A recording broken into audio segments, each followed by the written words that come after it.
Clement. Yes. Hello, Sergey. We're here with the class. Okay, good. Let me make sure that all my systems are working, okay? All right. Like, we're in business, and let me...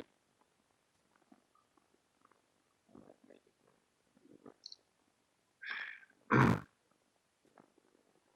Dr. Clement, I hope you can see us, and I have the whole class here, graduate class. Okay, I can see you. They look attentive and ready to go. Yes, they are ready. Okay. Briefly, Dr. Clement, class, let's welcome. So let me introduce briefly Dr. Clement. Dr. Clement spent about 40 years, at least, conducting large-scale organizational studies in any kind of organization you can possibly imagine. Dr. Clement was in Vietnam War and worked, and since then also been doing and studying organizations. He worked with I told him about General DePue, how he was relieving officers. That Dr. Clement worked with with generals in the United States Army, advised political appointees, worked in companies such as Rio Tinto, worked in Australia, United States. He recently traveled to Europe, Latin America, all over the world, and all he's doing is large-scale organizational studies based on all of the theories that we have studied in class. We studied alien shocks and Edward Deming theories. Dr. Clement just published, I want to show it and see if it can be recorded, because the session is recorded. His latest book, it's all about work, organizing your company to get your work done, and it's one of the books that I required you to purchase, right? And you gave me all the cash. So with that, Dr. Clement, so they've prepared a lot of questions. Feel free to decide the class is yours, and thank you very much for your time, and we're looking forward to this session. Okay, let's go with questions. Who's got a question? And I believe you had emailed him my question beforehand. Hello, Dr. Clement. My name is Bryce Lear, one of Dr. Ivanov's students.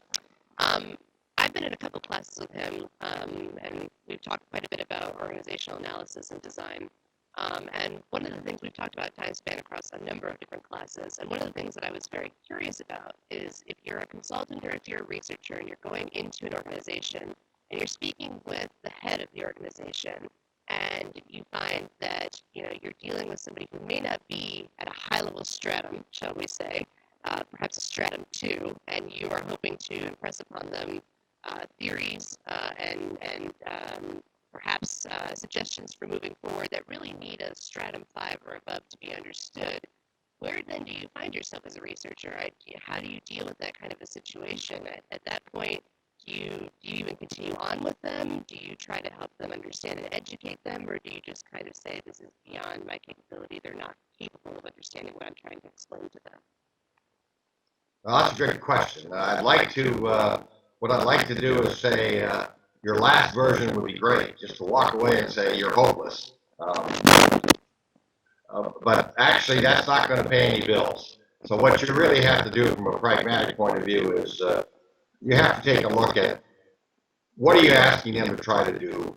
What could they possibly be capable of doing? I don't like to use the terms capacity or capability with them, because even though I might be making a judgment, it doesn't serve me any good to sit there and say, well, they're not going to ever get it. So the issue is, how do you modify what you're trying to sell into something that will meet their particular needs? Sometimes that requires you to compromise. Sometimes that requires you to go after that which you can fix, and not the other things, and hopefully begin to mature them into a more effective concepts. But to be honest with you, I've had some clients where the boss is the problem. He or she simply isn't up to it, and they drag the whole organization down.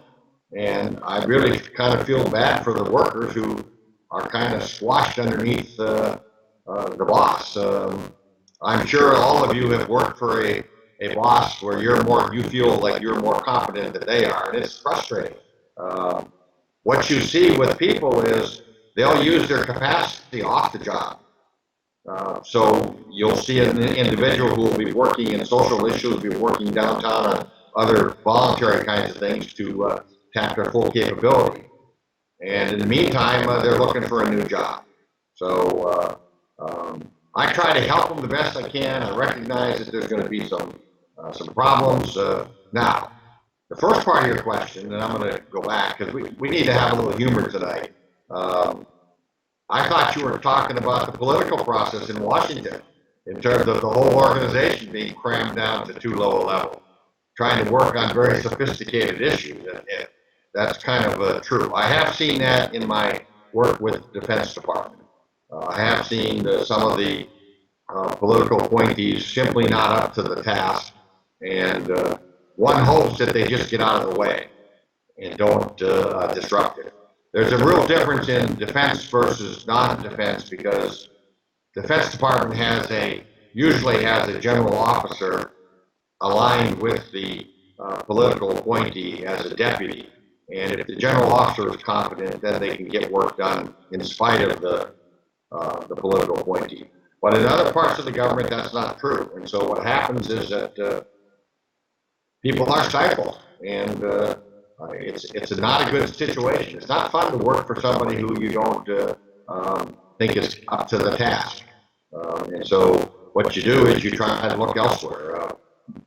I guess I'll finish this response by saying I find an awful lot of people in government work and in organizations in general underutilized. I don't find the problems at the bottom. I find the problems at the middle and top. And so I try to fix them as best I can. And what I've learned, for example, is that I now tell my corporate clients, look, you guys at the top and gals at the top, you're all wonderful. Let's not worry about replacing you. Let's worry about the next generation coming up. And let's see what we can do to help them work to their full potential. Even if I think that they're not wonderful, I just have learned that if I take them on, it's just not going to work. They're the boss, and so yes, you have to compromise.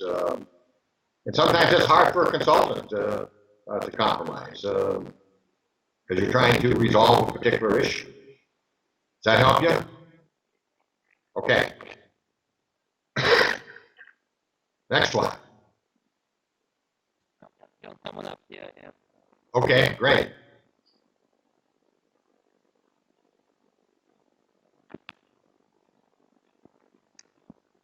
Good evening, Doctor. Hi, my name is John Coulter. My question relates to how I'm now at least in a leadership role in my local union, which is a union within a federal agency. It's a sub-cabinet of the independent agency within the Department of Energy.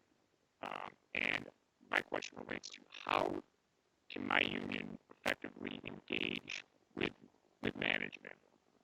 Management, I'm starting to see more and more that management basically operates in a classic bureaucratic hierarchy, and a lot of this power is, it's hard to find a negotiating partner. I think there's a lot that we could do in our little association, our local.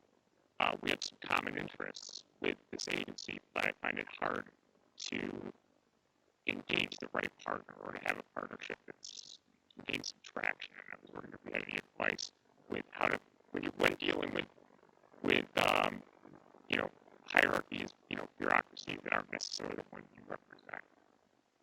That's a good question. I think one of the things is, let's go back to talk first with a little bit of theory. Generally, people can understand work one level up.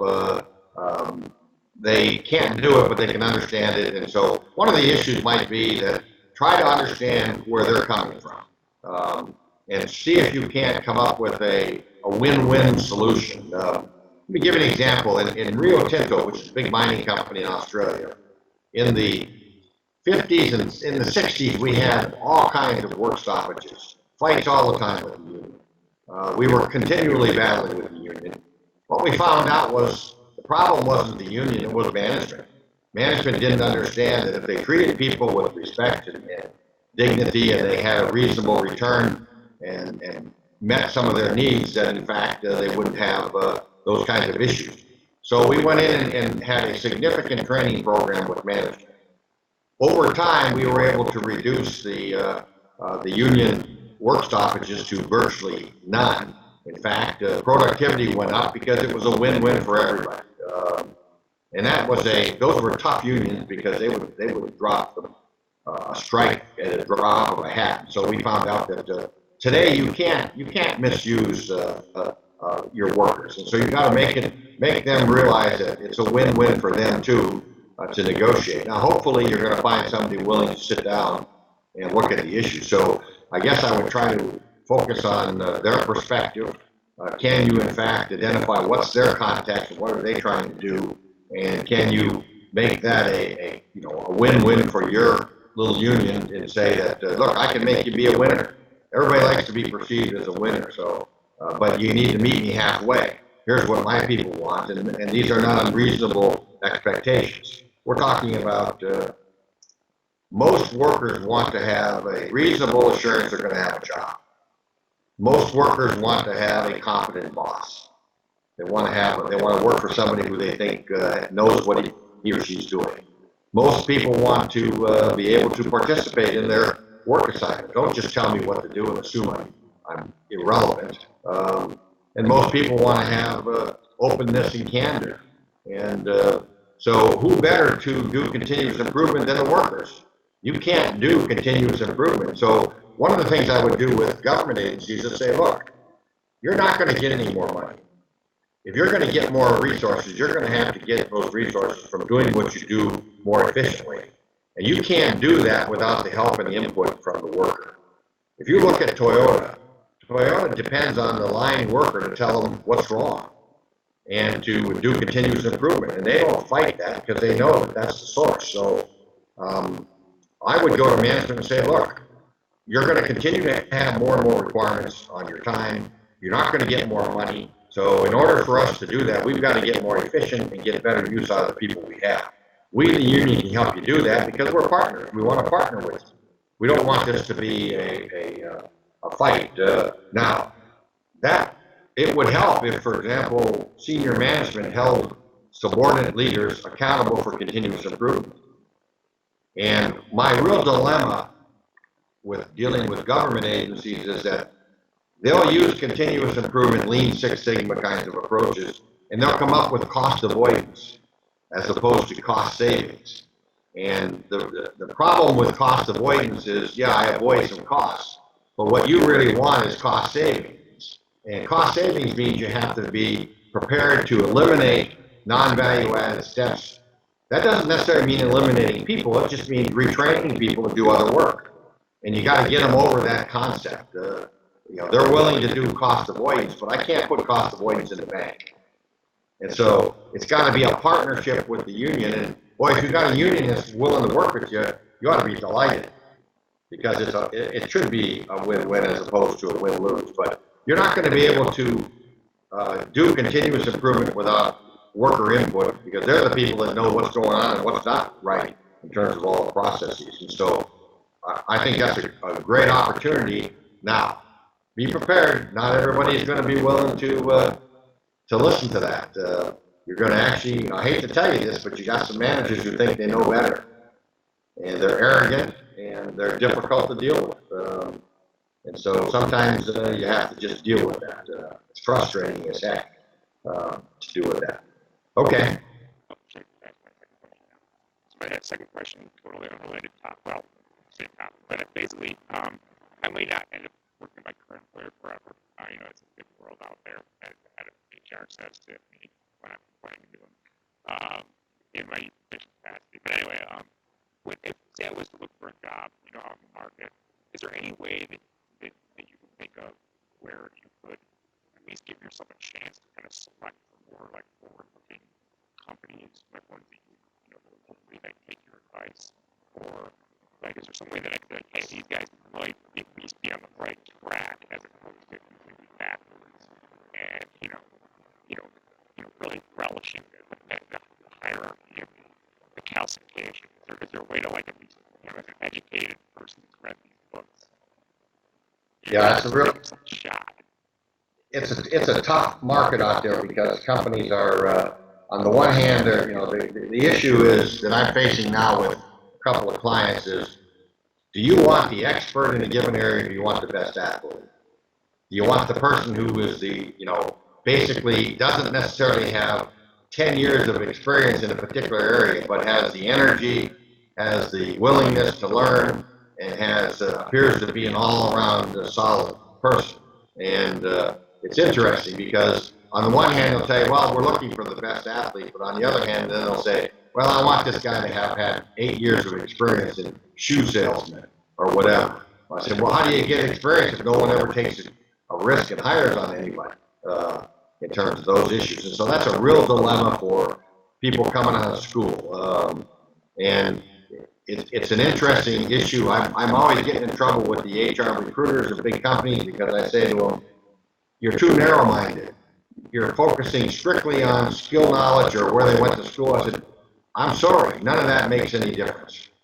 I'm looking for working capacity. I don't really care what their temperament is. I don't care what their experience is. I can give them all of that. I'm looking for somebody who's aggressive, who's willing to learn, who's willing to put their own credibility on the line to get the job done. And so my frustration is that many of the HR people have never worked in their life. Now, I'll contrast that again, back when I worked at Rio Tinto, which is a big mining company. Nobody in any staff job in that company was ever hired that didn't dig it out of the ground or sell it.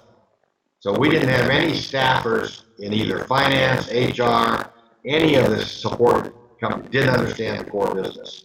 They knew what it took. And so I get in trouble with the HR people and say, look, I don't want HR managers who are just HR people. I want HR managers who have been out there and have done something, have had to run a store, had to deal with the payroll, have had to deal with the union. How can you people possibly identify and pick people to do that? And so that's, what happens is that they get hung up on all these other, what I call non-critical variables. And so it makes it really hard. I guess the best advice is get a network going. Keep your network and use your network to get in, to get past the gatekeepers, and be able to sell yourself. And it's tough. It's tough to do that in today's market in terms of those things. So, everybody says, well, I want you to have 10 years experience doing this. I look, the other day I asked a question. I said, who's our best guy in this area? And they said, so-and-so. I said, how old is he? And they told me. I said, you're telling me that this person at 40 years old is in a level 2 position? I said, if he were really on the upward movement, he'd be bored to death with this particular job. I'm looking for someone who's, who's aggressive and wants to move ahead and is willing to take the risks. So just keep in there, but use your network as best you can. Never ever give up your current job till you have the new one. Even though it might be difficult and even though you might be working for a turkey. There are turkeys out there, so that's just a rule of thumb. That doesn't mean just because you're looking that you're frustrated. I look at companies and say, the reason your best people are leaving is because you're not moving them quick enough, consistent with their capability. And that's why they're looking elsewhere. And you got to get away from this hang up on where they came from. I appreciate it. Okay. Thank you. Okay.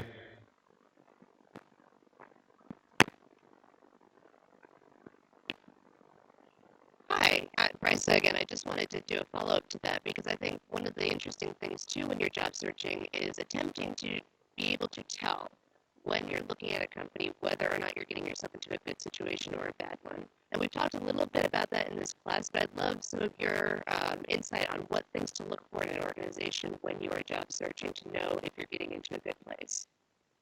Well, first thing I look at is,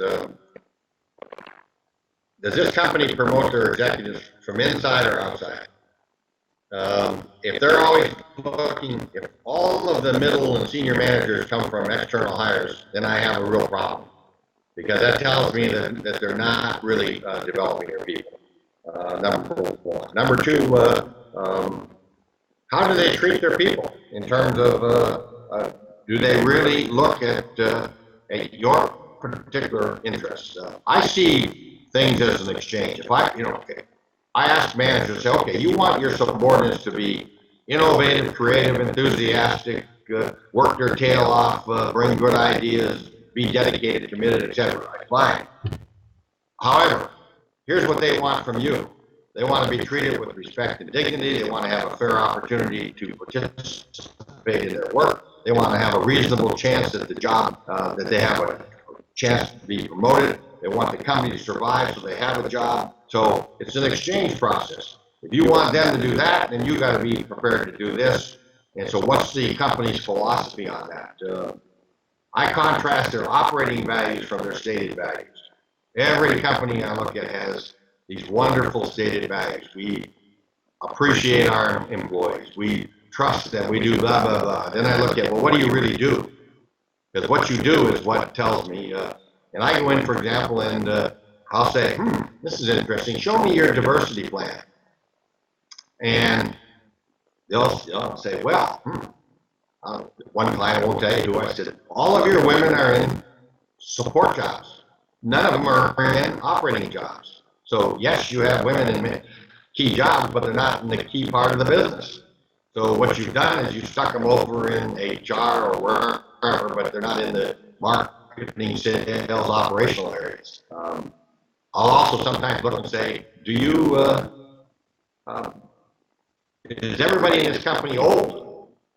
Or, is there any opportunity of what happens? I mean, if you got all, I'm sorry, you can't have blockers. You can't have 10 people in a level that aren't ever going to move in terms of that. And so, you guys all look for opportunities for advancement, but if nobody's ever going to move, then there's no room to go anywhere. So when you look at companies, I think you look at those kinds of issues. It takes a long time to get a company to change from hiring without. And by the way, external hires aren't any better than internal hires. Now, good news about the government jobs is that there's a bubble. There's a lot of senior people in the government, so there should be a lot of openings coming up in the future if we can get them to retire.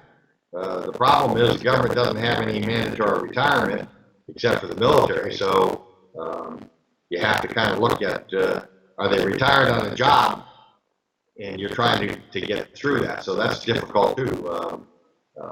As a manager in a government agency, I put pressure on my senior people to produce. There's a reason why the top corporations, the executives retire in their mid-50s, because they're burned out, because you work them to death, and they make a lot of money and they go away in terms of that. So it would be nice if we could do that in the military has an up and out policy. You can't get old. If you don't get promoted, you retire. It would be nice if we could do something like that in civil service, so we could get some mobility amongst the next generation. It turns out that there's about a 6% turnover rate in most government agencies. What I would do is I'd say the problem is the turnover rates aren't in the best position. So I would say, okay, let's take this 6% turnover rate and let's figure out how we're going to replace the people with new people.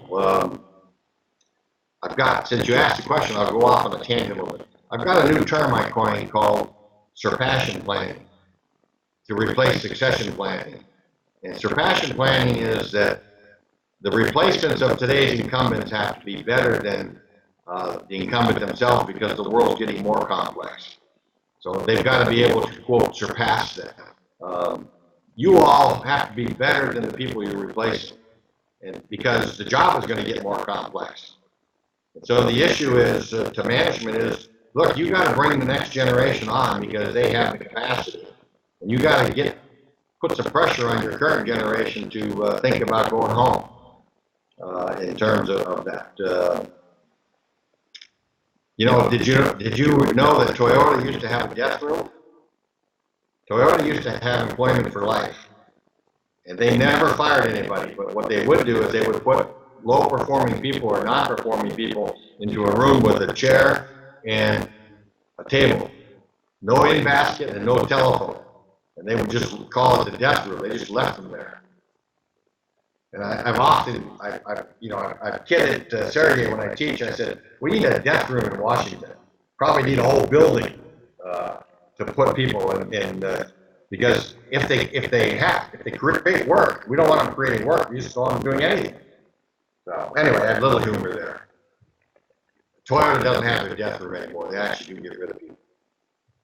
And by the way, did you know that when Toyota opened their truck plant in San Antonio, they did not hire anybody with previous experience in the auto industry. They did not want anybody that had any previous skills or knowledge. They wanted all new people because they said, we'll train them the way we want them to do the job. So this whole notion that you have to have skill, knowledge, or experience in a given area is not true.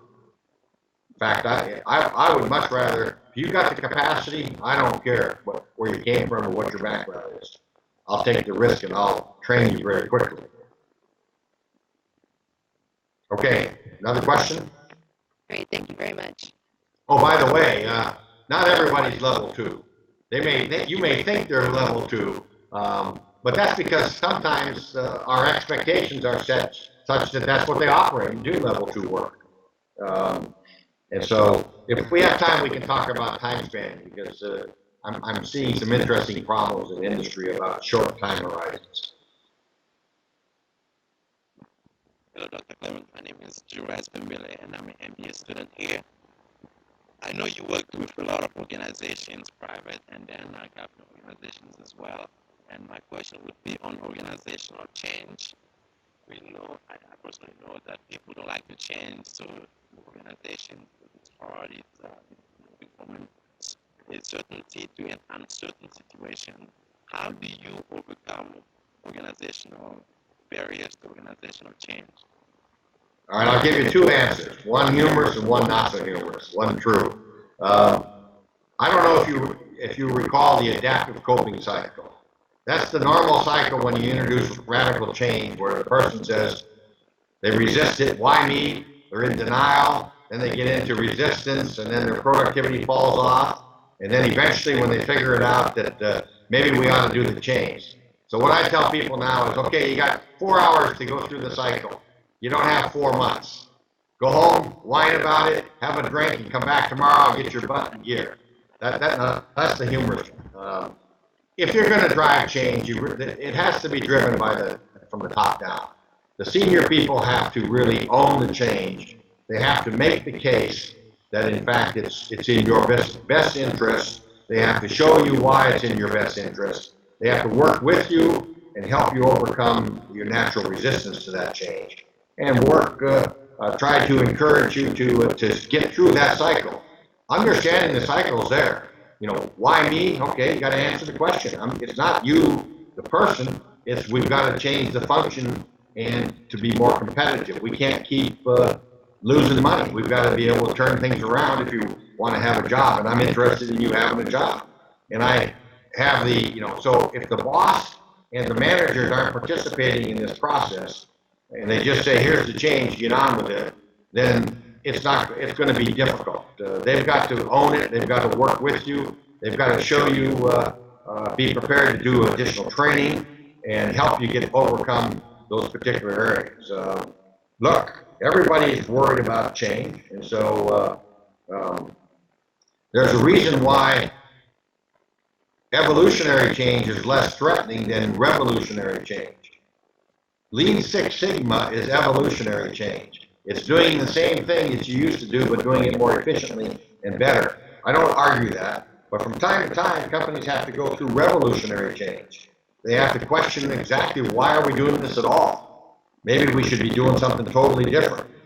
But if you're going to do that, that's very threatening to the humans, to the workforce, and so you've got to be able to help them work through that particular problem. If you're hung up on you can't move someone cross-functionally, then it's going to be difficult culturally for you to expect that I can move you from function A to function B. But if you listen to Sergey and you read the book, you'll find out that working capacity is a necessary but not sufficient condition. But just because you have skills, knowledge, and aptitude to do something, if you don't have the ability to get your arms around it, you're not going to be able to do it. We spend way too much time thinking that your skill, knowledge, or background is going to limit you. I don't care. I mean, I find that if you want to take it on, I'm going to give you the opportunity, and I'll give you the training to do it. And that's the way you handle revolutionary change. I'm going to move you from this function to another function. Well, I'm going to help you achieve what you want to do in that one. And so companies have to do both. They have to continually evolve, and they have to do revolutionary change as new missions come in or new threats are on the horizon. You know, in my military work, it's interesting. The concept is adapt or die. Death tends to focus your attention on adapting to change. You don't find people in combat that are willing to not change when the enemy's changed. So they adapt very quickly because their butt's on the line. And so it would be interesting if we could take that and apply it to a corporate environment. You know, but corporations lose money. They don't lose lives, and so it doesn't tend to get their focus. My last story I'll tell you is that when we were doing this in a large company, the CEO had two chairs. He had a CEO chair, that's the one you're sitting in now, and then on the side of the table was his change management chief project chair. And he would actually move back and forth. He would move into the change chair saying, I'm driving the change in this company. Then he would look at his empty chair and say, this guy keeps telling me to make more money quicker, but I got to tell him it takes time. And he saw himself in two different roles. And it was more than just a gimmick. It was that he knew that he had to drive the change himself. Now that's the rare situation, because most CEOs will say, okay, here's the change, and they'll hand it off to somebody else to implement, as opposed to implementing it themselves. And that's another, when you ask the question about how do you know whether you want to go to a company, that's another indicator of whether or not you want to work with that particular company. How do they handle change? Do they embrace change, or do they embrace continuous change or revolutionary change? Do they shoot the messengers when someone comes in and tells them things are bad? Now, it's hard to get that in an interview, but you can get that in terms of employee surveys. Do people say we like to work in this particular company? And you can see it when you can see the esprit when you walk around a building. Do people seem to enjoy working there? In terms of their attitude and their whole approach. When you say hello, do you get a nice hello back, or do you just get someone, What do you mean you're saying hello? So it's being on the lookout for that. Okay. You talked a lot about private companies. How about in the government sector? Is it different? How different is it? And another question would be, have you ever worked with an African government on organizational change? And how was it? The interesting thing in government is to get, the problem in most governments is at the top, the middle and top. They're not doing the work they should be doing at their particular levels. They're all down helping the frontline workers do their work. And that's not where the problem is. The problem is the last fun job in any organization is the third level. That's when you give an order and they actually execute it. Above that, you're into anonymity, you're into non-clear kinds of things, and so it's not as much fun, so people want to tend to hang on to the things that they used to know how to do well. The issue with governments is to get, okay, for example, who's developing the strategy to deal with, I'll give you two examples. Post-traumatic stress from the war. Whose work was it to develop a strategy to deal with post-traumatic stress? That was the work of a 3 or 4 star or senior political person. They didn't. They came up with programs to treat it, but no strategy. Strategic alternatives. Shouldn't someone have thought, what could happen to this web page if the damn thing didn't work? And what would we do about it if that happened? Because it would be catastrophic. Well, people at the senior levels need to be asking what I call what-if questions. What if what you're planning doesn't come to fruition? what are you going to do about it? Because you're going to have a crisis. And so you have thought through that in advance. So the problem with governments is that work is difficult, and we don't always either select people or elect people that are capable of that kind of work, nor do we count on the political sector to help us do that kind of work. And so it's difficult. I would argue that running a major department in a Defense Department, Homeland Security, Energy, those are level 7, level 8 types of jobs. We're talking about a CEO type of person. Do we really think we have that kind of capability to do that in terms of those kinds of issues? And so the complexity is there. The problem with governments is that you're trying to meet customer expectations every day, and they want everything now for nothing, as opposed to the hard work. And so that makes it even more complex in terms of those kinds of issues. So how do you get to people to do that? I have an interesting problem I'm working with a couple of my colleagues. What happens to very capable senior executives when they retire? People like Colin Powell, Jack Welch, the head of Rio Tinto, Sir Roderick Carnegie. It's very Sergey knows Sir Roderick. And so one of the interesting issues is that these people run their companies at age 45 to 50. They retire from the company at 55. They go on boards till they're 65. They retire from boards at 65. They're still growing in capability. They haven't died yet. And so how do countries and how do societies tap that talent to work on these major complex issues? Because there are people out there that have that capacity. They don't need the money. They want to work on these kinds of social issues. That's why Colin Powell took on working with the children who were in not being challenged to the full extent.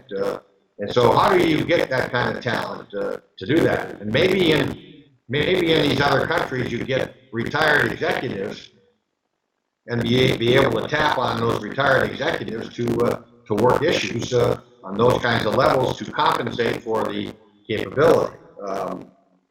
I'll give you another example. I was working with a church, and it was a level 5 operation. They had a middle school, a preschool, and a lower school. They had an outreach ministry. They had a big church. They had a library, and it was interesting. And so in helping the church, I did some assessments of the people. Fortunately, a teacher to teach students has to be a level 2 capable person.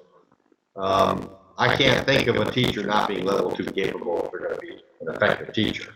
Well, then the head of the middle school has to be at least level 3 capable, and then the head of the whole school system, the headmaster, had to be level 4. That meant that the whole parish had to be a level 5. Now, fortunately, they had one of the priests, the Episcopal operation, was capable of doing that, but the head of the outreach program was, they donated a lot of money. They were a level 2 person. Okay, we didn't fire her because you don't cut off your hand. She donated a lot of money. So what we did was we did a workaround. We went out and hired a marketing person who was more capable and helped the marketing person work with the outreach people using their full capability to do that. Sometimes you have to do that. You have to do workarounds in terms of capability. You can't just go in there and these are well-intentioned people, but they don't have the capacity. And so in a voluntary organization, that was kind of an interesting challenge. So I think in governments, that's a real challenge, is how do you get governments to seek out people that are competent to work at the right level? And again, they don't necessarily have to be a graduate of these top schools and have all this background. I'm looking for capacity. You know why the chief of the tribe in the Aboriginal tribe in Australia is the chief? He's the chief because he makes more sense to the sky, the rocks, and the moon. That's his world. That's why he's the chief. We saw the same thing with the medicine man and the bushman in some African countries. They're chief because they have more capacity. They don't read or write, and they can't survive in our society because we haven't chosen to educate them. But what we were able to find out was we could pick the ones who had the capability and then we've invested in training dollars in terms of training. So it's making sure you bring the next generation on. So I don't see a lot of level 2 people out there. I see a lot of people functioning at 2 because, 1, they're not motivated to go above it. They have the capacity. 2, their boss doesn't expect them to go above it. But think about what a level 2 person does. A level 2 person has to be able to identify trends, anticipate problems, and take corrective action before the problem. Who do you think of that you deal with every day that's a classic level 1 person?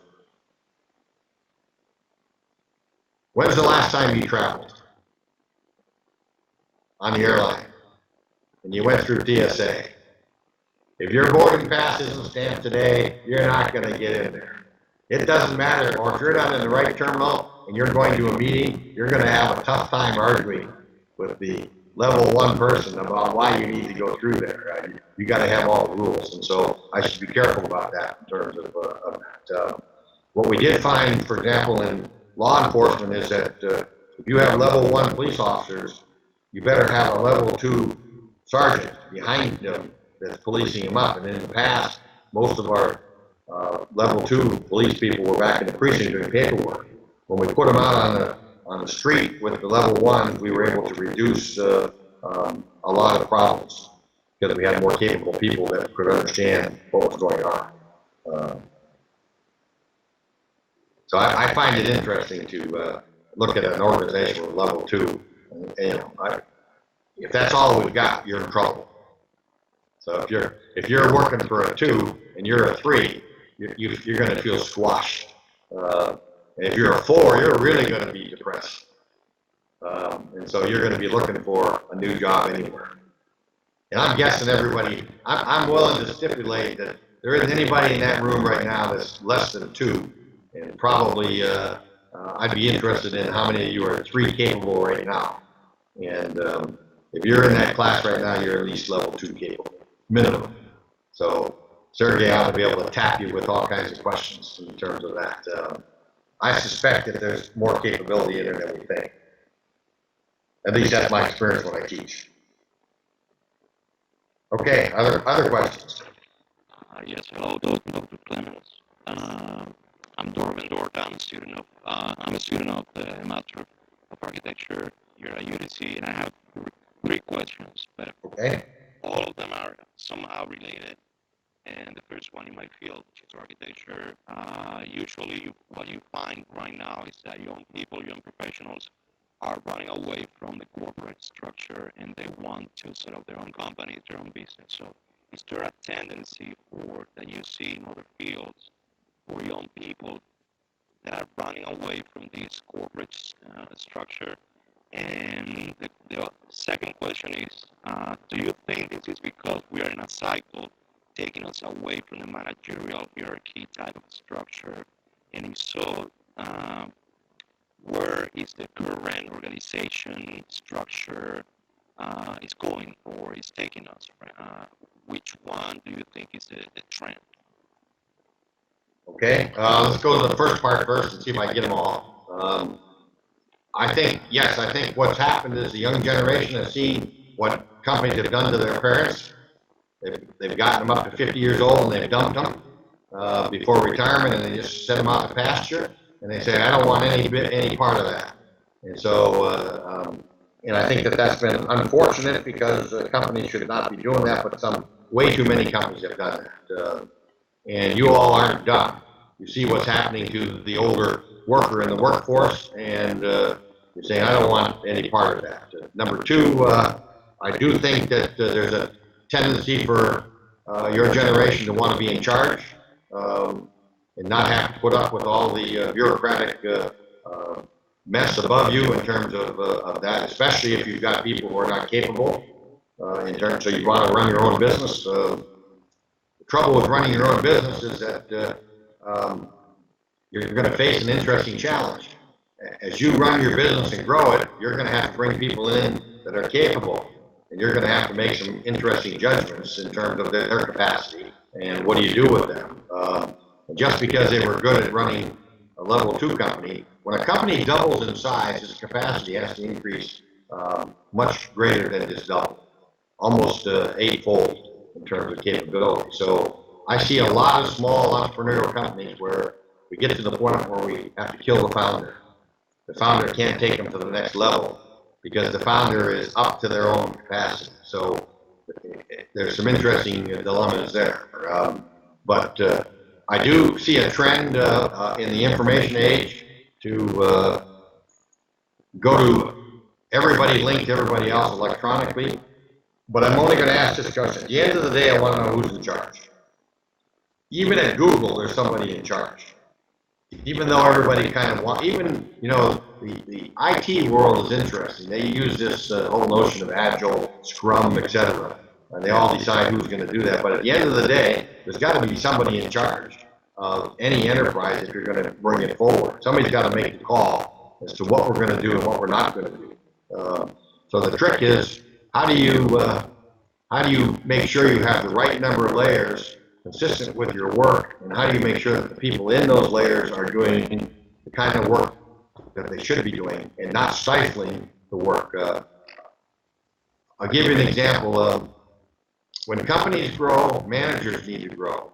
So it's kind of like going on a ladder from level 2 to level 3.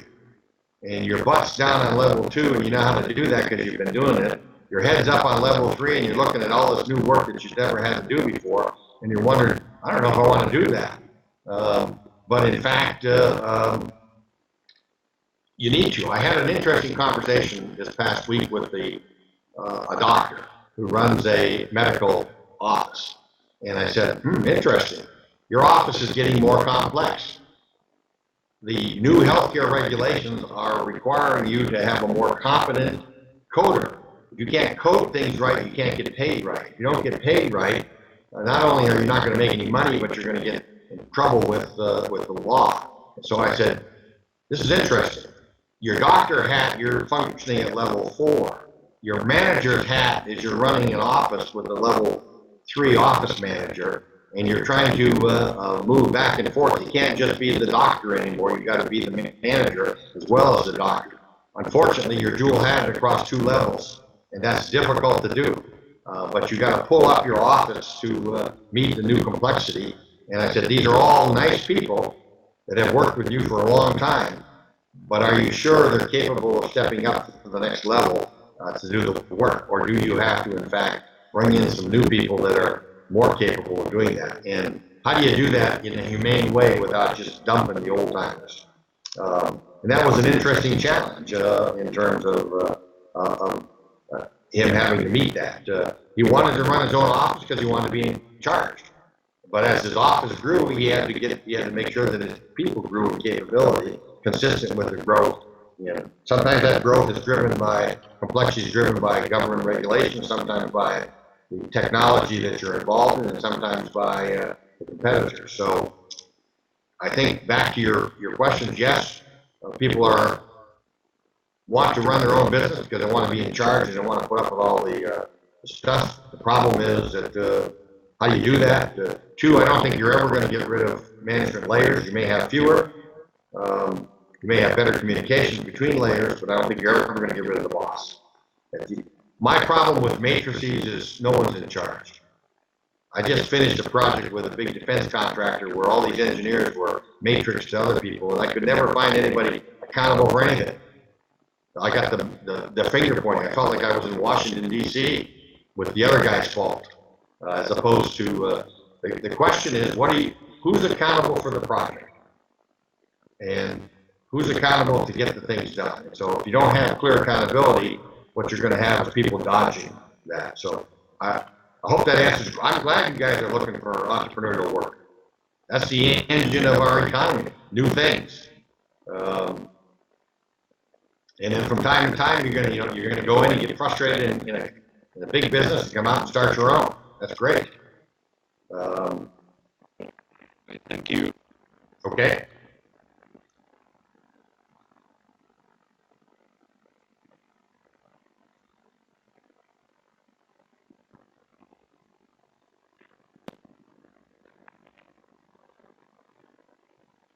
Yes, good evening, Dr. Clement. This is Good. Ulysses, MBA student. question is all about working relationship. Because the working environment today is pretty diverse. We have people coming from all over the world. We have different culture, and we doesn't have the same perception of authority or leadership. My question is, how do we make them to be happy to work together? How do we make them to work together to reach the goal?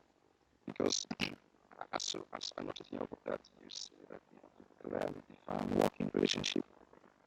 How do we do that in a very diverse working environment?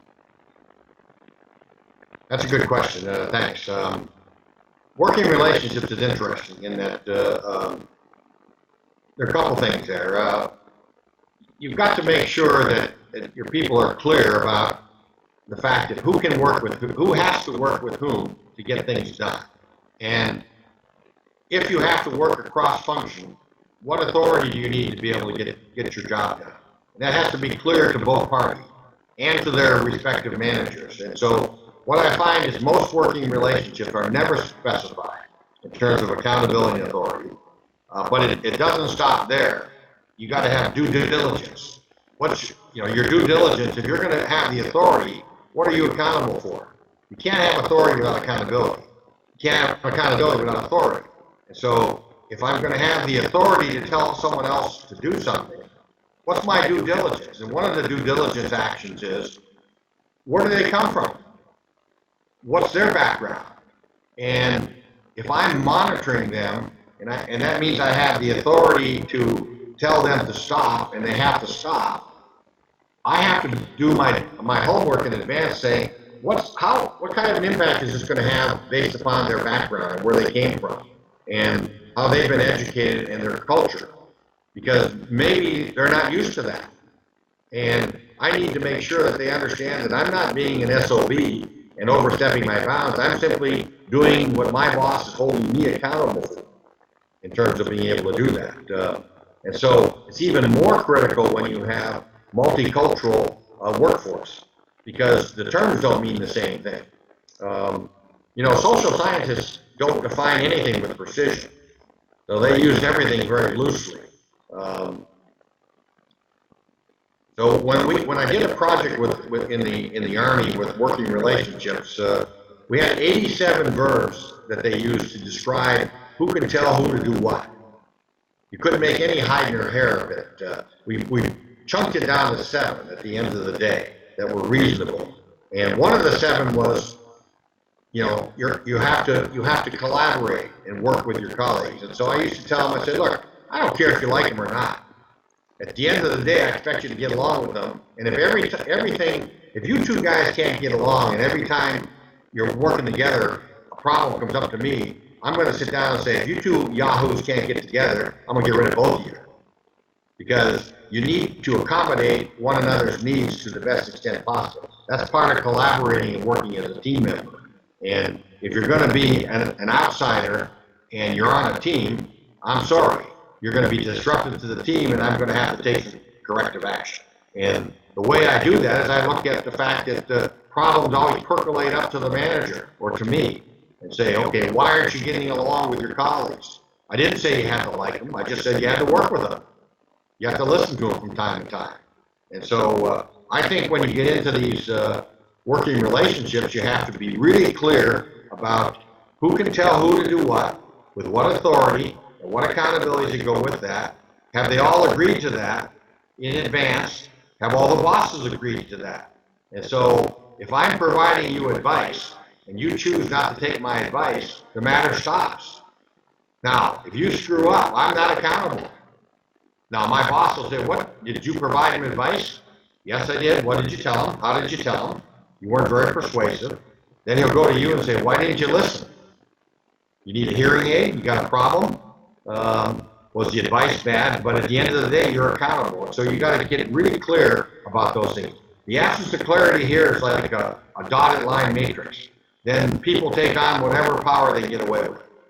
And everybody in Washington and everybody at headquarters loves to tell the operators in the field what to do. But they're not accountable at the end of the day for what happens. And so as a result, yeah, I'd love to have the authority to tell you what to do, but I'm just trying to survive out here. That's why I would make sure that people in headquarters always have been out in the field working. And they understand what it's like to be told what to do. People in headquarters aren't accountable for squat. We don't make any money in headquarters. Your overhead, your cost, you're a cost center. And so, okay, what are you doing to help the guy in the field or gal in the field do their job more effectively? That's a working relationship. Service providing relationship, absolutely critical as we go to shared service centers.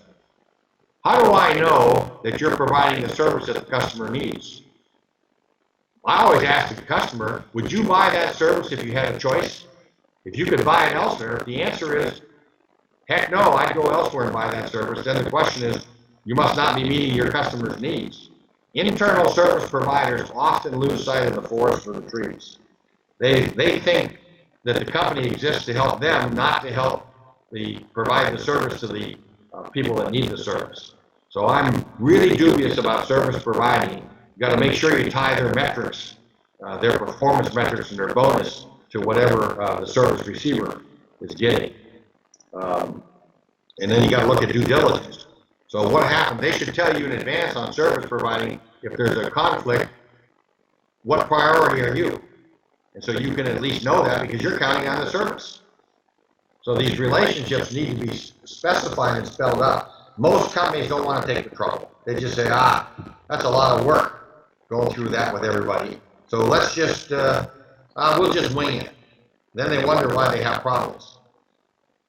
And guess what? We do have some people who will take on whatever authority they get away with, and they'll abuse that authority. We do have power-hungry people. Thank you, Doctor. My second last question. Okay.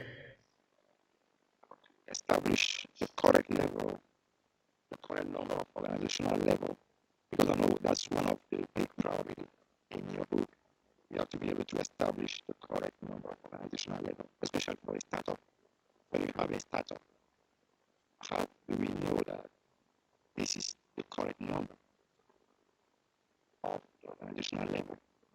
How do we count? How do we define the number? Oh, okay. So what I do is I look at two ways. You can start at the top or the bottom, doesn't matter. But I look at okay, what's the work? So what's the work that the frontline worker's doing, and who's his boss, and is his boss doing work substantially different? Not just adding up. If the boss is simply adding up what the subordinate is doing, then that's a role that I would eliminate, because each level should do their own work. So one of the issues I put in the book is saying, okay, how do you know what people should be doing at the various layers?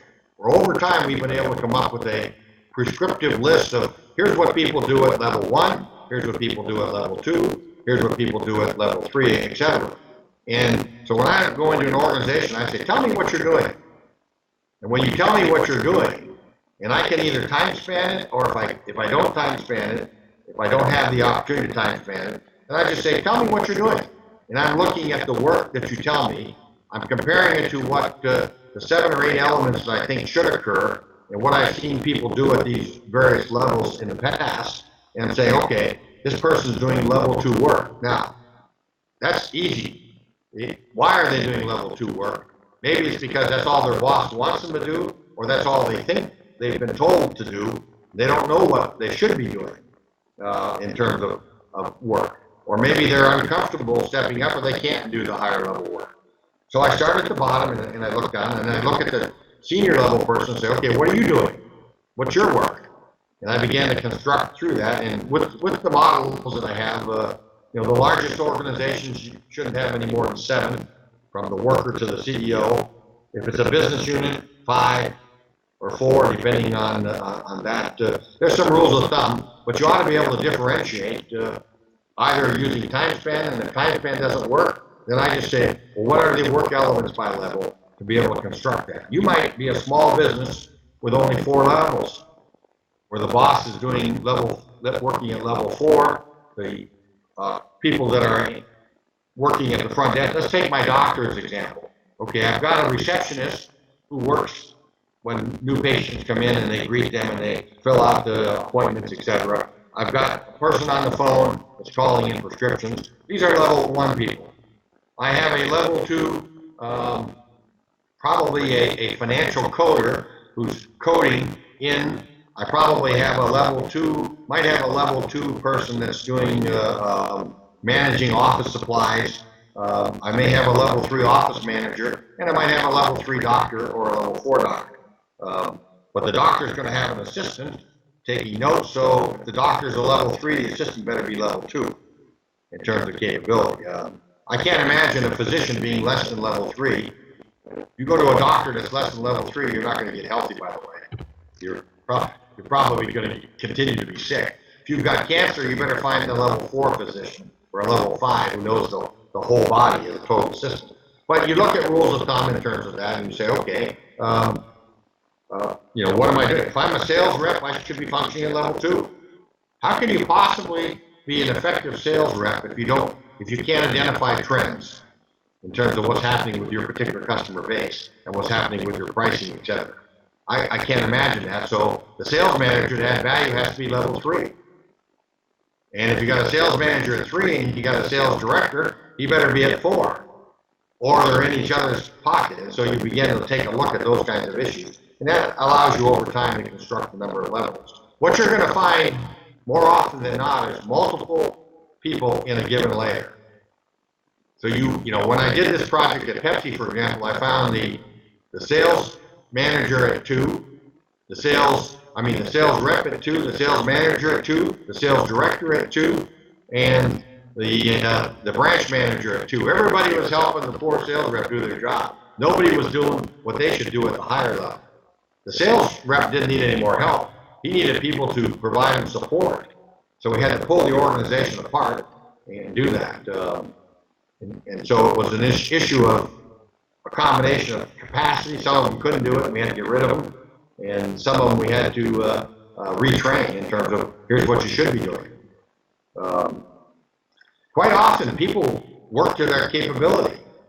The reason that your busiest person is they usually have the greatest capacity. And so the rule of thumb is you give your toughest task to your busiest person, right? You overload them until they get so tired they quit, as opposed to demanding that the other people carry their fair share in terms of those things. So one of the tasks at a higher level is the equitable distribution of work. Someone's got to be looking out to make sure that all the subordinates have an equitable distribution of work in terms of workload. One guy shouldn't be working in 12 hours and the other turkey's going home in 4 hours. Does that help? Thank you so much. Okay. One question. Anybody else? Okay, John.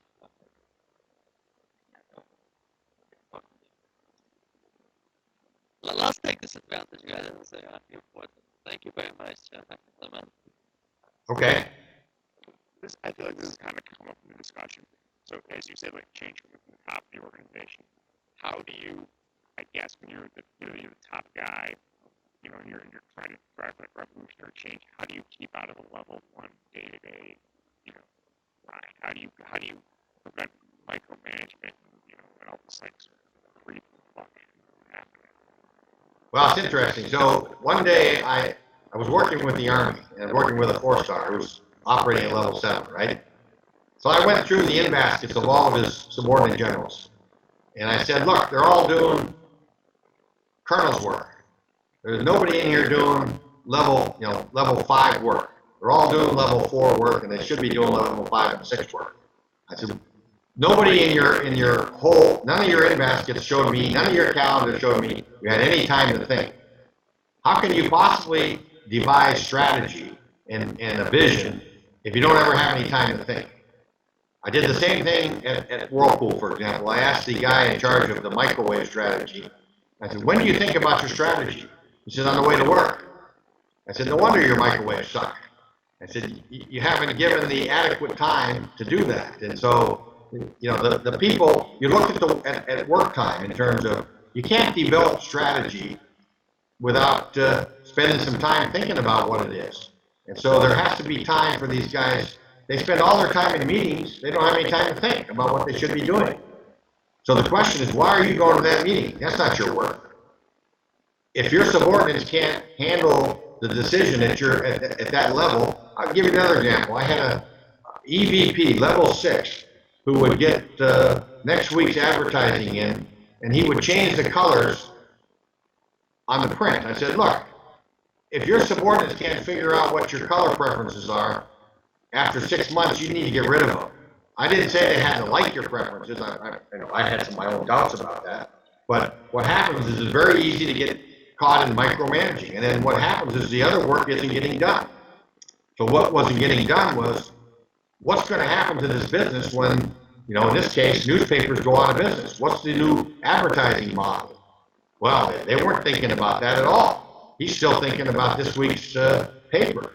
How about the question that one of you asked about Generation Y? If the new guys coming in are upset because the way we treated the current generation, what are we doing to attract and retain this particular group?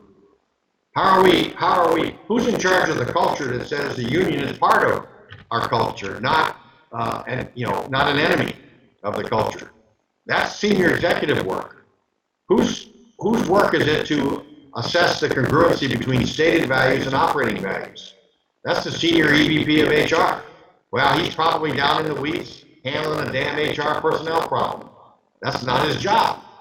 His job is to establish HR policies. And then they execute the policies, and he monitors the policies. But he should be aware, your question in the back room there about cultures. He should be asking the question, who's in charge of making sure that we're consistent with we understand the multicultural background of our people, and our systems and processes address those kinds of issues. So that's tougher work. So what they want to do is they want to continue to do the easy stuff. And so they're down there micromanaging, and you're right, drives you crazy. How would you like to be a store manager and it snows out and you got to call and get permission to get a truck in and spend $50 to plow your parking lot? Come on. If the CFO is making those kinds of calls, even in tough financial times, you're in much worse shape in terms of those kinds of things. So who sets up the decision-making authority at the correct levels and decides who's got the sign-off authority? That's the work of the senior level people. Then they need to get out of your way. And guess what? The first 3 levels in most companies will do a great job. They'll actually deliver the services and the products on time and to quality if the senior level people will provide the right services and background. Another thing I look at is, how many people do I have at the top? If I have too many people, they're creating work. I need the right kinds of people, not a lot of people. 3 level 3s doesn't equal a level 4. So you can't throw bodies at a problem. You got to throw the right kind of person. Here's another example. Most companies don't structure themselves for project work. What they do is they give project work as an additional duty to an already full-time executive. When I go in and say, wait a minute, if I expect you to do continuous improvement projects all the time, why don't I have a project job full-time? And that's where I put my youngsters who I'm testing out to see if they're ready for promotion. I bring them up to do a project, see how they do. If they don't do so well, I don't penalize them, I put them back in their job. But if they seem to do okay, I now have proven that they can work in a more complex role, and I've got some hard data about promotion in terms of those kinds of issues. But with everybody busy, don't give projects to people who are already doing full-time work. Give it to somebody and say, okay, I want you to do this continuous improvement project, and it's worthwhile. I'm going to dedicate it to that. And I don't put people who are not my best winners in projects. I put my next generation up and comers in project work. So it's using the concepts and structure to get the work done. But it starts off with, what's the work? If you don't like doing work at the CEO level, don't take the job. People like the bucks, they like the perks, but they don't like the accountability to go with it. And I'm sorry, they're the ones that have to create a learning organization. They have to create the systems and processes. That's not easy to do. How do you create an organization that thrives on change? You got to create a culture that thrives on change. And people will thrive on change if they believe they're going to have a job. They're going to resist change if they think that their job is threatened. That's human nature. Okay, fine. Create a culture that says nobody gets fired around here because we changed. We will invest in retraining you and you're going to keep your job. Anyway, that's probably rambling in more areas than you thought.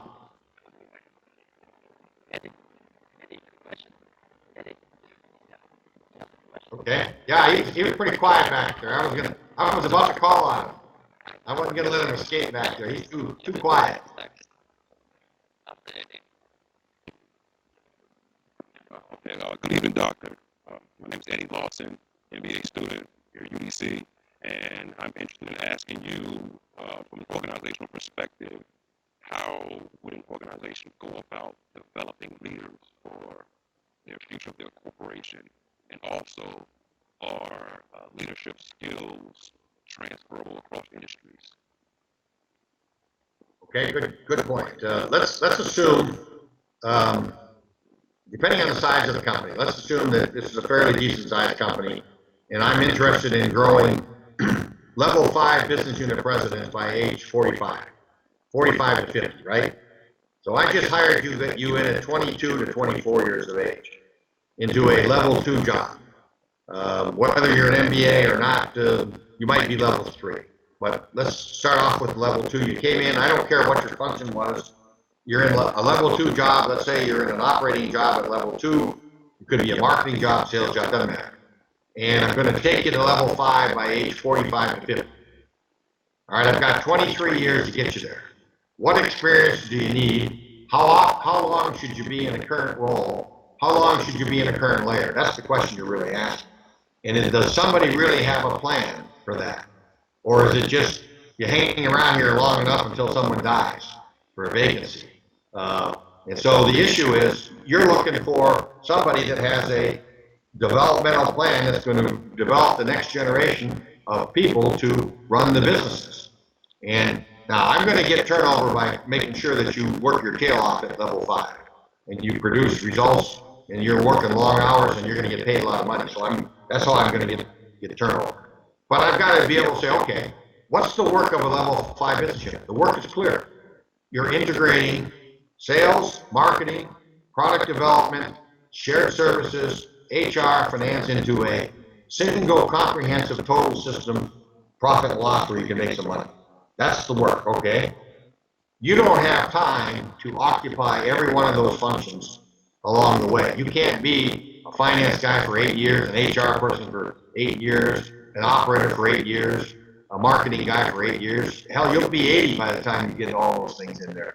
So the question is, you don't have to have all those. What you have to have is you have to have a philosophy that says, I can move you cross-functional and cross levels when you're ready.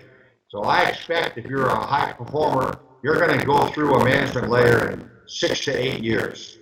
And so that's 2 to 3 jobs at max in a given area. And I don't want them all in the same functional area. I want to move you cross-functional in terms of from one function to another, because you can't possibly get up there. Now, there's some interesting research that says to be effective, you need to have had 5 experiences.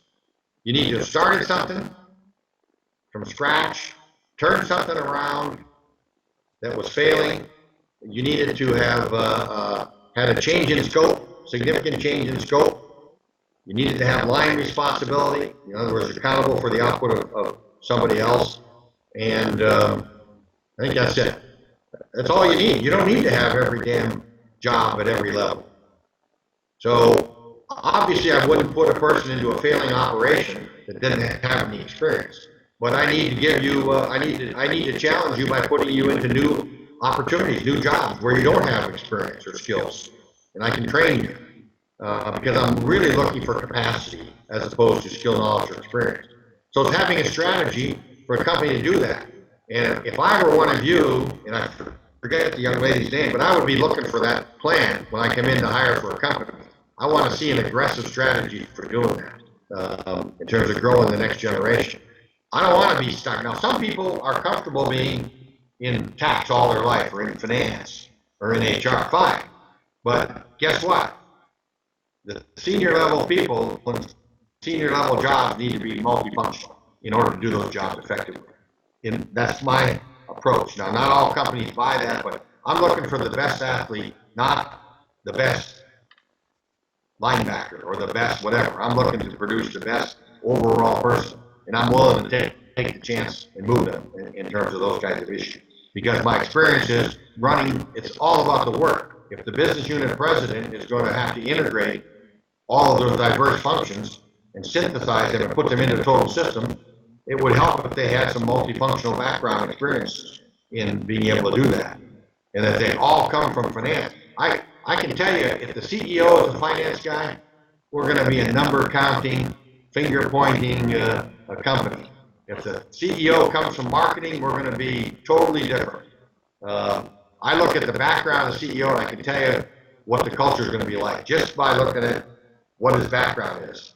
If the CEO has a multifunctional background and multi-industry, it's going to be totally different in terms of that. So I hope that answers that question. You know, if I'm one of you guys, I want to know, how long do I have to stay in this job? I'm bored after 2 years. I've mastered it. I'm ready. Thank you very much, Doctor. That answered my question very specifically. Yeah, and you know what? High potential people are paying a bunch to manage.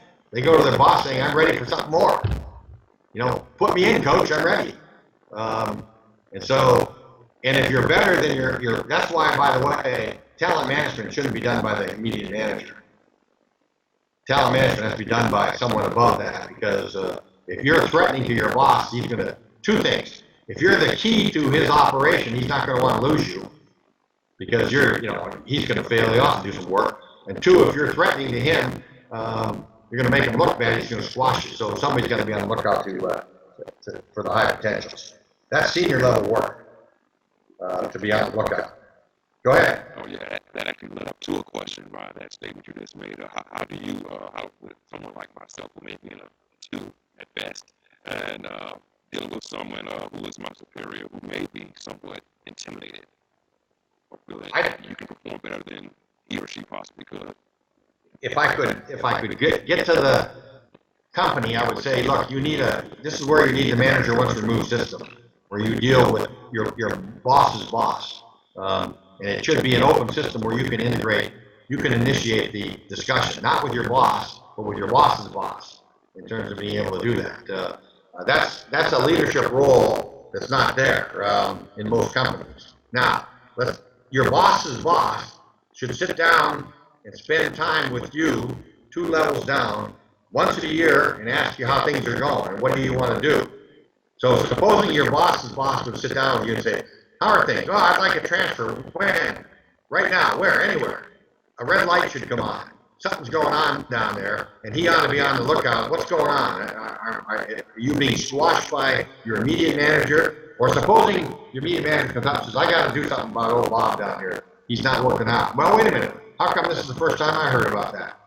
How come I haven't? So managers, when you get to level 4, those managers have a relationship 2 levels down. They have to assess the leadership effectiveness of your immediate boss. They've got to be on the lookout. I don't know how you can do that without having, you know, some sort of relationship 2 levels down. I call it management by walking around. It'd be nice if these people walked around and knew what the hell to look for when they were walking around. But it gets more complex as you go higher.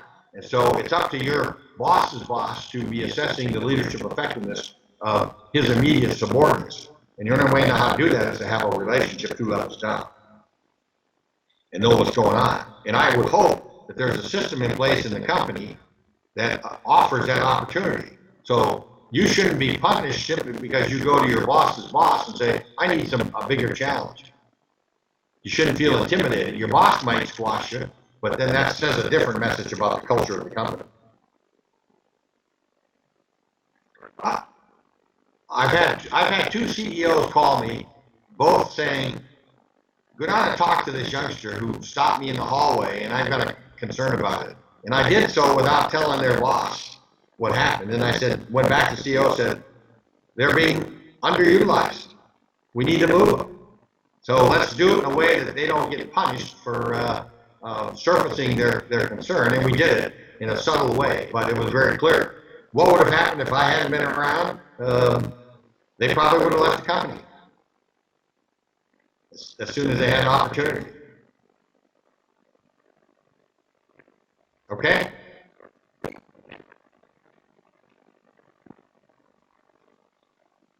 Is that the hot seat there, Sergey? Yeah, I guess I have a hard time moving the camera, so I mean, Okay, that's fine. That's okay. Thanks. Hello, I'm Kelly Clancy, and my question has to do with your theory on how do you compensate for the compressed time span in your job description and qualification. How do you quantify those positions?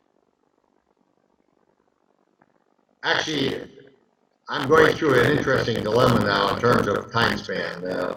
I'm seeing more and more time compression, and so I'm beginning to look more and more at the other elements of work at a given level as opposed to time perspective. I'm finding a big difference between family-owned businesses and publicly traded businesses. Family-owned businesses have the luxury of longer time. Publicly traded businesses are forced into this week, this month, this quarter's earnings. And so they force everybody into a time compression. The problem with that is that doesn't mean that the work is less complex. So I'm looking at what's the type of problems you're working on, what are the kinds of resources that you're having to deal with. I'm looking at all those elements that I talked about in the book in terms of and not being stuck on just time. What kinds of people are you having to lead? What level are the people that you're leading? What challenges the leadership, what decision-making and planning is going on? Are you required to ask what-if questions, for example, which I would expect to see at level 3?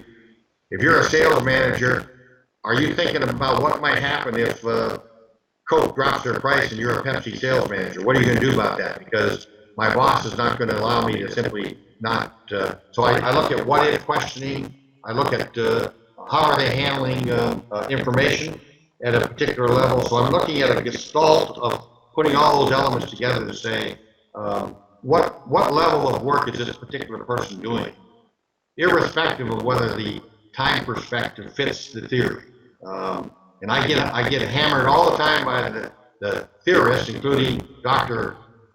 Sergey there, that you're violating the theory. And I say, look, guys, I'm trying to survive.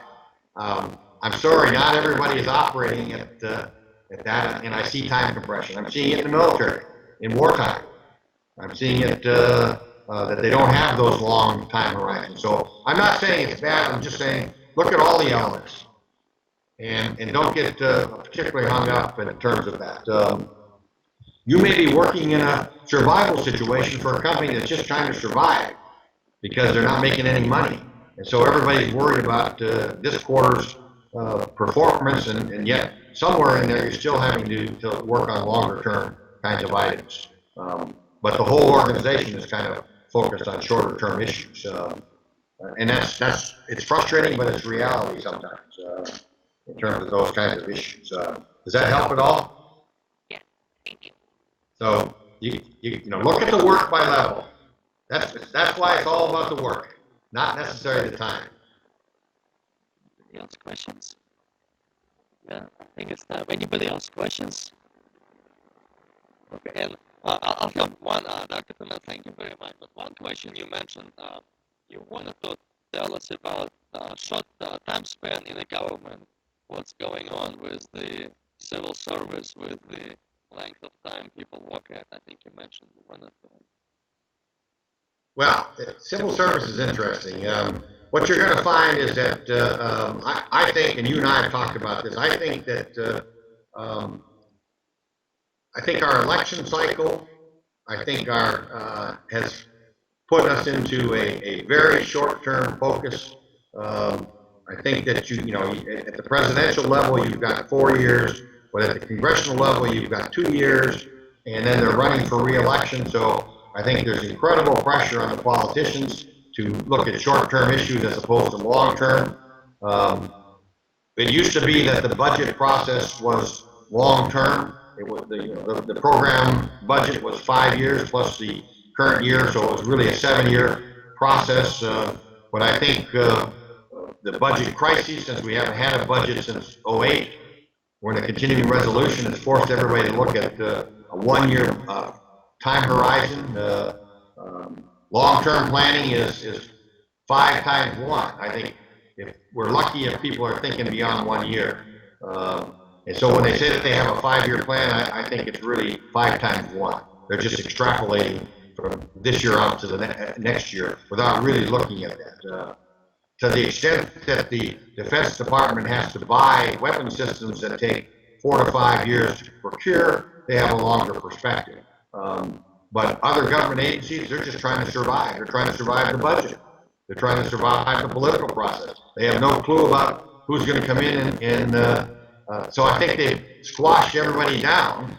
And I wouldn't be surprised to see a level 3 civil servant who should be GS 11 through 13 working at level 2 if he's lucky. And I wouldn't be surprised to see the 14, 15s working at level 3, just trying to do that. And it's a real challenge to get them to focus on what they should be doing, not what they are doing in terms of that. That's why I think we go from crisis to crisis. That's why I think we don't have most of our departments are not looking at how do I use Lean Six Sigma savings to reinvest where I need it as a cost, as a resource element. How do I get rid of something that's no longer working? When's the last time we had a government program killed? We don't kill anything. And as a result, we have mission creep. So, we try to do everything with what we had and we don't have enough. If you go out in the industry, if the product doesn't sell enough, get enough return on investment, the marketing people get rid of it. It doesn't matter that there were some people who liked it. It's just not there anymore. We need to be a little bit more that way in our programs. You read every day, how many programs do we have for job training? You know what I would do if I were running a department? I'd look at any program that someone else is doing, and I'd kill my program, and I'd use the resources to redo something else. Note I said I didn't say I'd get rid of the people. I'd kill the program, and I'd retrain the people, and I'd tell them, I'd be perfectly blunt. I'd say, hey, you got a job. Quit whining it. Get over it. I think, we try to cajole people too much. I'd say, we're not going to do that. Someone else is going to do it. And I'm going to use the savings from not doing that to do something else that's more important. What's our core mission in terms of those? So I would begin to look at those kinds of things. Are we going to be able to get the government departments focusing on the right level? Would be nice. It would be nice if we had a long-term approach. But when's the last time you think tonight we're going to have this great grand bargain on budget, balancing our budget?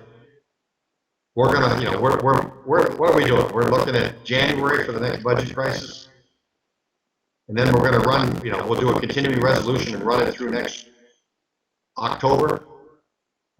Pretty tough to do planning in that arena in terms of that. So those of you in Washington live with it every day. Those of us out here in the field, we get away from it. We can turn the TV off in terms of that. It doesn't solve the problem.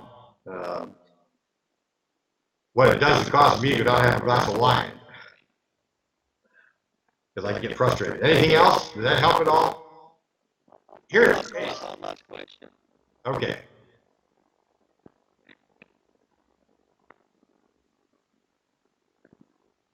Yes, my last question is about leadership. Yes, when it comes to train people to lead, where do you start? Where do you start on leadership? Yes.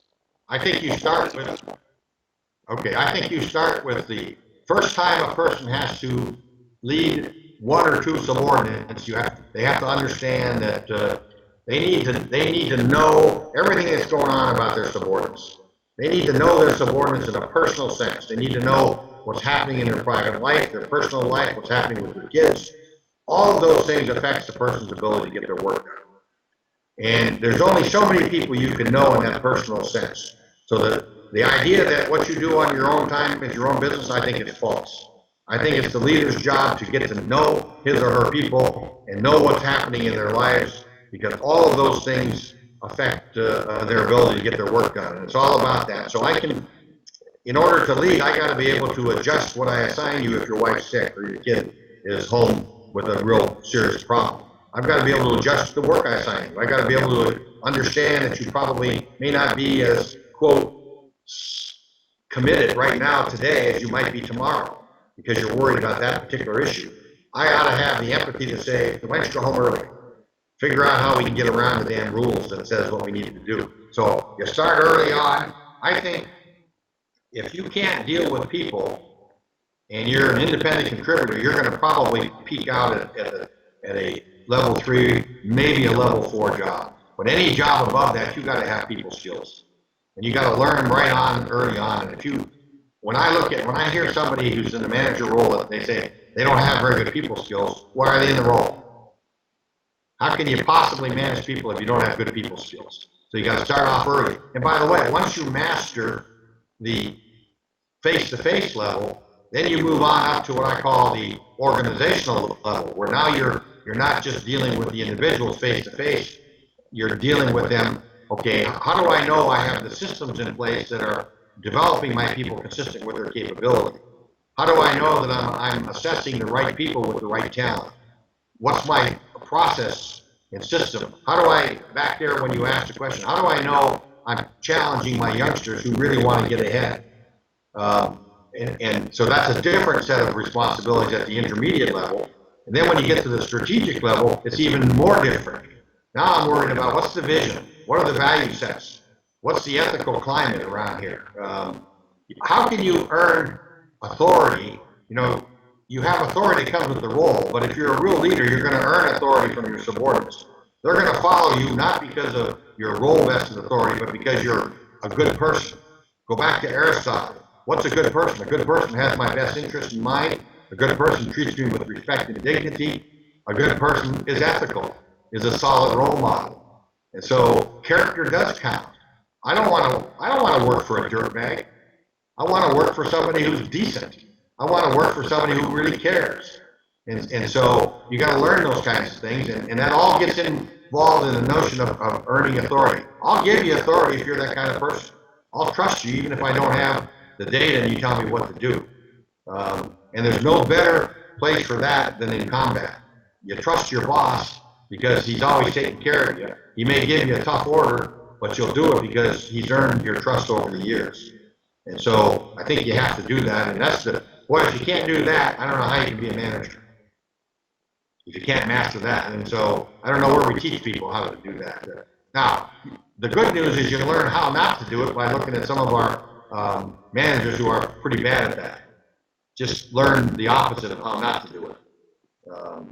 You don't speak down to people. How can you run a multicultural operation if you don't understand the culture and the backgrounds of people?